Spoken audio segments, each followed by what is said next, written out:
State of the Nation address that President William Ruto will be making in accordance with Chapter 9 of the Constitution, Article 132, that mandates him to espouse and to speak and address a joint sitting of the National Assembly and the Senate of the Republic of Kenya. Right now, I want to hand you over to Apollo Kamau. Good morning, Apollo Kamau. I trust you're well. You are our political lead on TV 47. On matters the state of the nation, to be specific, what should Kenyans perhaps expect even before we continue the conversation right here on set? Good morning, Moringa. From this other side of Parliament, behind me is where the President will be coming later this afternoon to inspect the guard of honor before he heads into the House before a joint sitting of the Senate and the National Assembly to give his annual State of the Nation address.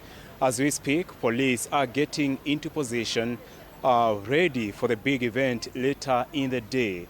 But Moringa, as we speak, and your question to respond to it, this is such a delicate balancing act for the President, given the state of our nation at the moment. When he comes here this afternoon, and when you speak to Kenyans here, they are saying they expect the President to deliver, to show the way on how the nation tackles its biggest dilemma. And the dilemma is to do with the health sector, where the Social Health Authority is in chaos. It's yet to have a smooth takeoff. There is the education sector, where we have strikes by lecturers. We have the competency-based curriculum, CBC, which is also facing teething problems. Among them, infrastructure. There's also the issue of teachers who are ill-equipped. Then we have, still in the education sector, the issue of the funding model, which has been suspended by the courts, given the case which has been lodged. So Kenyans expect the President to come here and instill confidence. The President has to show the nation the way. He has to regain the trust which has been lost. Remember, since last week, we had the Catholic Church saying this culture or this administration has propagated a culture of lies. And this culture of lies stems from the unkept promises since the 2022 election campaigns. First, moving forward, we have the issue of corruption and wastage in the government. We have the issue of overtaxation. We have issues of abduction, which are on a rising level. Just yesterday, we had the Ugandan opposition leader, Kizza Besigye, being abducted here and taken to Uganda. So when the President comes here, he has a lot in his hand. And yesterday, we did have an interview with the Supreme Council of Kenya Muslim SUPKEM and the National Council of Churches, which do command a lot of Kenyans, a huge following. And they were saying this State of the Nation address this afternoon, the President has to listen to Kenyans, and he has to listen not to respond, but to listen to understand and respond to their concerns.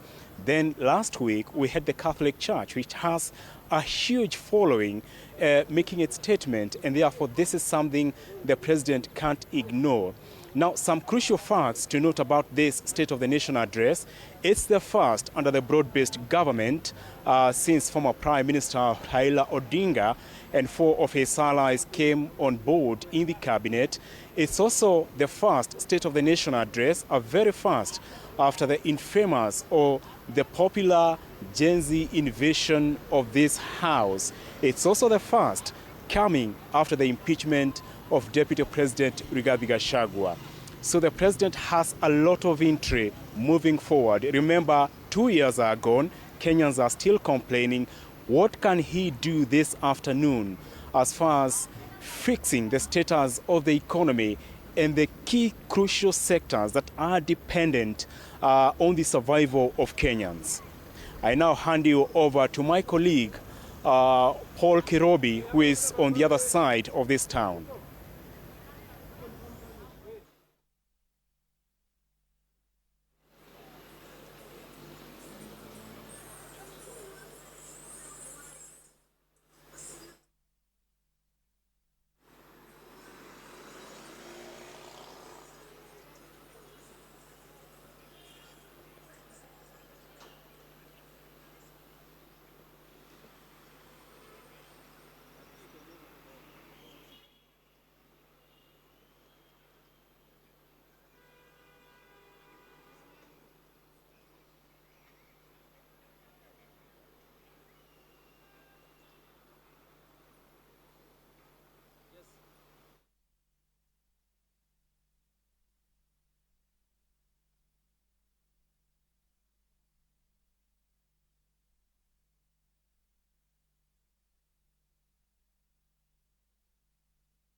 Naam, asante sana Paul Kamau kutoka upande wa pili katika majengo ya bunge na kujia moja kwa moja kutoka katika barabara ya City Hall ambapo tumekita kambi kuanzia mwendo wa asubuhi ili kuangalia tu hali iko namna gani katikati ya jiji kuu la Nairobi CBD.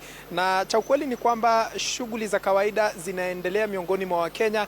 Wakenya wamejitokeza siku ya leo kuendelea na shughuli zao za kawaida kuelekea kazi na vitu kama hivyo.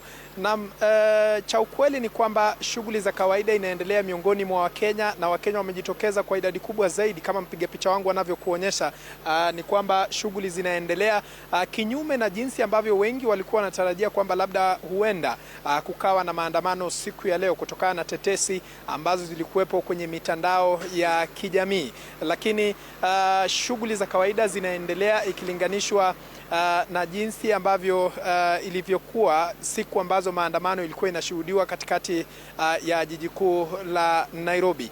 Na mpiga picha wangu kama anavyokuonyesha ni kwamba Wakenya bado wanaendelea na shughuli zao za kawaida siku ya leo, ikiwa ni siku ambayo Rais William Ruto anatarajiwa kuhutubia taifa mwendo wa saa 8 saa 9 hivi.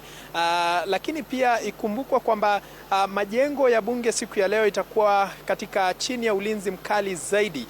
Manake tayari walinda usalama ama anti-riot police tayari wamekita kambi katika baadhi ya barabara ambazo zipo katika jiji kuu la Nairobi. Kama unavyotazama upande wa nyuma, sehemu ambapo nimesimama, hawa ni maafisa wa polisi ambao wamejihami kweli kweli na vitoza machozi ili kukabili tu hali yoyote ama tetesi zozote ambazo zitaweza kuibuka kwa wakati wowote.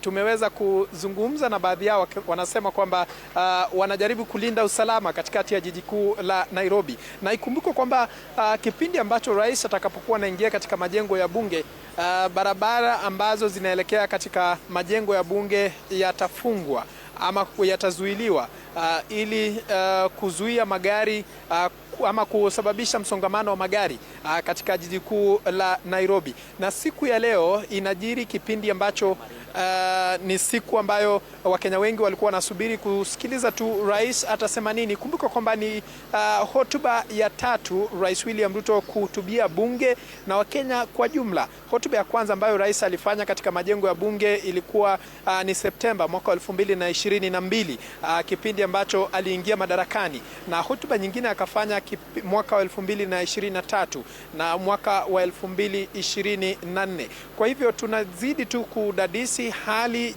na jinsi ambavyo mambo ilivyo katika jiji kuu la Nairobi, maeneo ya CBD, na kisha tutakuwa tunawajuza watazamaji wetu kuhusiana na siku ya leo itakavyokuwa. Mie kwa sasa narudisha kwa George Maringa ambaye yupo katika majengo ya bunge akifanya mjadala kuhusiana na ni kipi ambacho labda Wakenya wanatarajia siku ya leo, siku ambayo rais atakuwa anahutubia mabunge yote mawili, bunge la Seneti na bunge la kitaifa, na Wakenya kwa jumla. Kwako George. Our reporter in the CBD, indeed, as well as Apollo Kamau, giving you a detailed report of what we will be right here at Parliament, especially at the heart of the city, County 047, Nairobi City County, for that State of the Nation address that will be taking place in the afternoon. But our coverage continues. However, we are going to take a short break.